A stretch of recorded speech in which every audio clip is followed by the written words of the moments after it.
is a new charge of obstruction of business. We have a fourth charge of obstruction of business. Guys, we've got a massive and honestly shocking update on Johnny Somali. Things have gone from bad to worse to, how is this guy not locked up yet? After already facing 7 criminal charges, he's now been slapped with an 8th, yes, another obstruction of business charge, bringing his obstruction total to 4. He's dug himself low, and this is all to blame for himself. If he took accountability, if he said he was sorry, if he did an apology, if he paid the people back, if he admitted his guilt, we would not be where we're at today. But here we are. His next trial is locked in for August 13th, and things are not looking good. The charges are stacking higher than ever, and no matter what plea he takes, both options might backfire. So what's going on behind the scenes? Is this finally the moment Johnny Somali gets locked up for good? Let's break it all down.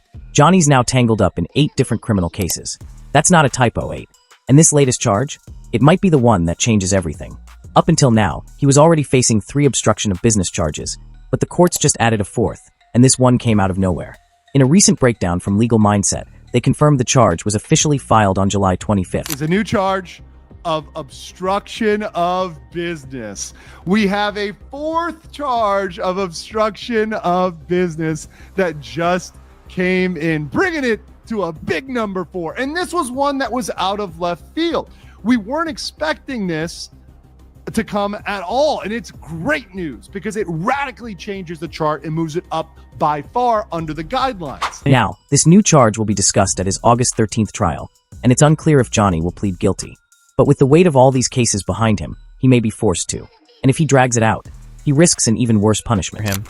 This is amazing. And we're going to talk about my theory from what it is, because we don't know for sure who filed this. I have speculation, and I will speculate later. But all we know is in the official court files on 7/25, that was Friday, officially, he was indicted on a 4th count of obstruction of business. But here's what stands out.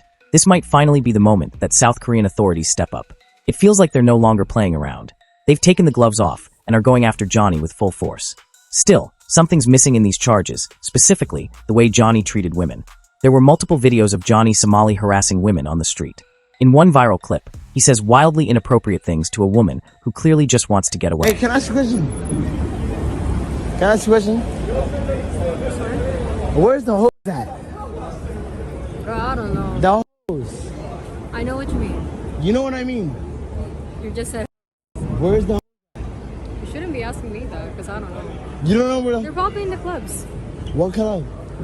There's a lot of clubs here. You should use your Google. You don't know where the hose... No, honey, I don't. Yeah, everywhere.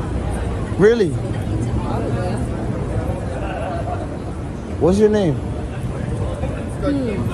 What's your name? I don't know, man. I don't think you deserve my name anymore. Come on, man. He pushes boundaries, invades space, and turns discomfort into content. And yet, no charge is tied to those incidents. Why isn't South Korea using that as a basis for more serious punishment? It's baffling. And if you're wondering why Johnny acts like this, look no further than who he idolizes, P. Diddy. That's right.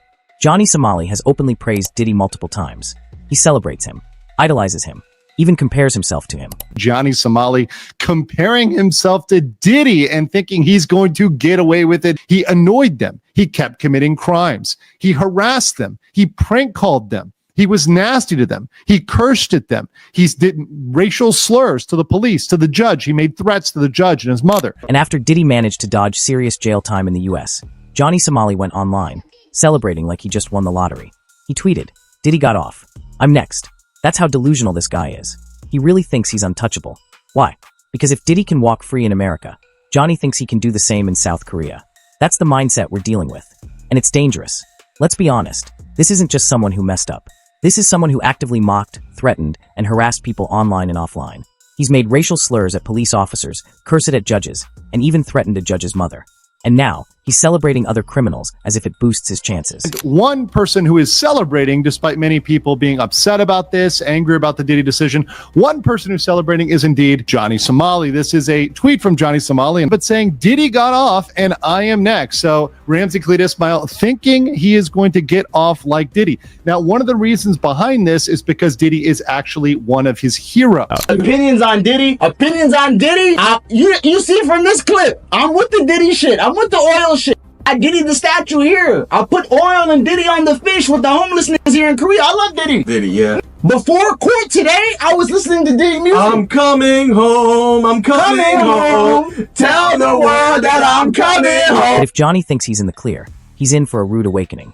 Because this new charge, it might be tied to the bus incident, one of the more publicized cases where he disrupted transportation and harassed passengers. They keep doing this. They hit him with curveballs. They hit him with procedure to blindside him. South Korean prosecutors are now using this as a tactic. Surprise charges, filed without warning, to keep Johnny's defense off balance. And it's working. Johnny's defense team is already stretched thin. They weren't ready for this fourth obstruction count. And that's not even the worst of it. Here's a breakdown of what he's up against. For obstruction of business charges, each carrying up to 5 years in prison or a fine of 50 million Korean won, $38,000. Minor charges, for things like blasting loud music on metro trains, throwing rotting fish, and causing general disturbances. He pleaded guilty to some of these. Punishment, up to 30 days detention and a fine of 100,000 won, $75 USD. 2 deepfake charges, involving Korean YouTubers, including Bong Bong. These are serious.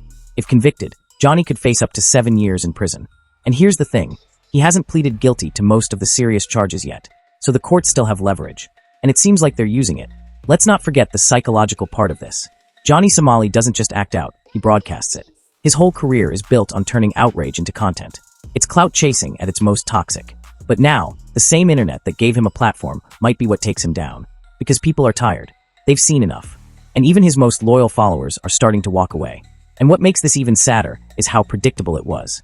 From the beginning, Johnny Somali played the villain role. He mocked justice. He tested limits. And now he's face to face with real consequences. Right now, he's still technically a free man. But for how long? The next court date is just around the corner. And the way things are escalating, it might be the one that finally locks him away. Whether it's 5 years or 7, whether it's for obstruction, harassment, or deepfakes, the clock is ticking. Johnny Somali thought he was untouchable. But South Korea? They're about to prove otherwise. Let me know what you think down below. Is Johnny finally getting what he deserves? Or do you think somehow he'll weasel out again? Either way, stay tuned. This isn't over yet.